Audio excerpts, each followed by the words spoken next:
writing intensely for the 6 weeks it took to produce it.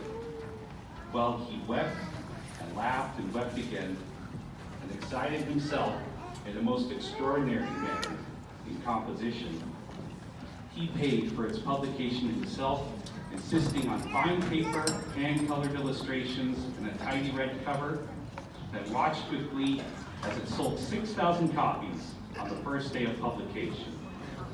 A Christmas Carol was not merely a book to read, but a force for cultural change. Many scholars agree that it was the main force that transformed the Christmas holiday from a church service into a universal season of generosity, gift giving, and family tradition.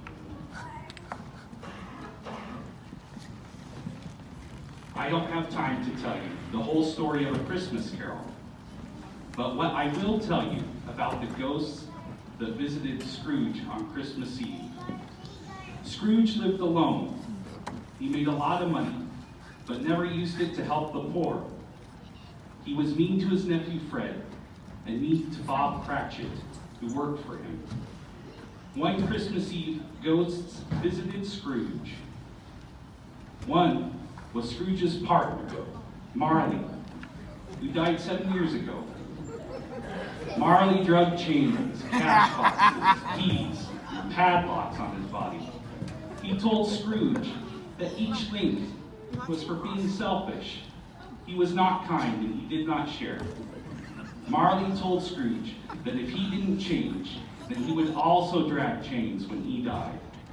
He told Scrooge that 3 ghosts would visit him that night.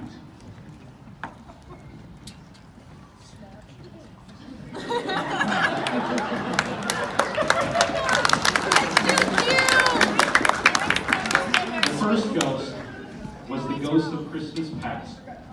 This ghost was small like a child, but she had white hair, so Scrooge thought she might be an old person. When Scrooge looked closer, she had no wrinkles. She wore a white tunic with a shiny belt and summer flowers. She held a branch of holly and wore a cap that covered the light coming from her head. Christmas Past showed Scrooge one Christmas when he was a little boy. He saw his sister Fran, who loved him, and he loved her. When Scrooge saw this, he wished he had been nicer to his nephew Fred. Christmas Past also showed Scrooge one Christmas when he was a teenager. He worked for Fezziwig, who was happy and friendly and had a fun Christmas party for everyone. Scrooge wished he had been kinder to Bob Cratchit.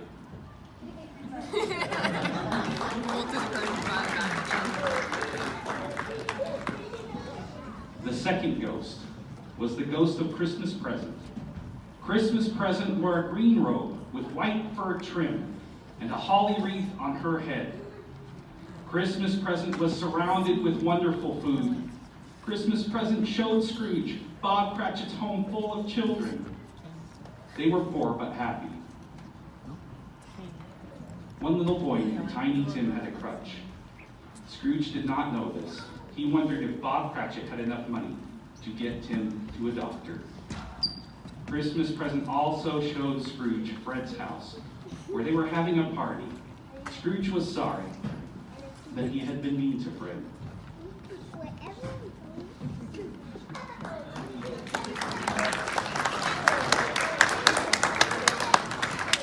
The third ghost was the ghost of Christmas yet to come. This ghost was scary.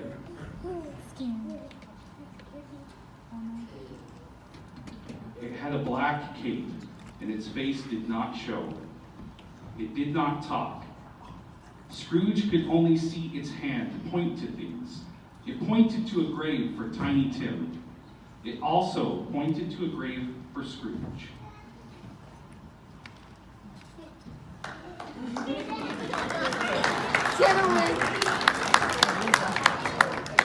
At that moment, Scrooge woke up. It was all a dream. It was Christmas morning. He was happy that he had a chance to be kind to Bob Cratchit and to Fred. In the words of Charles Dickens, Scrooge was better than his word. He did it all, and infinitely more. And to Tiny Tim, who did not die, he was a second father. He became as good a friend, as good a master, and as good a man as the good old city knew.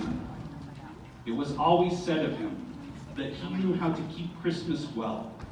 If any man alive possessed the knowledge, may that be truly said of us, and all of us. And so as Tiny Tim observed, God bless us, every one.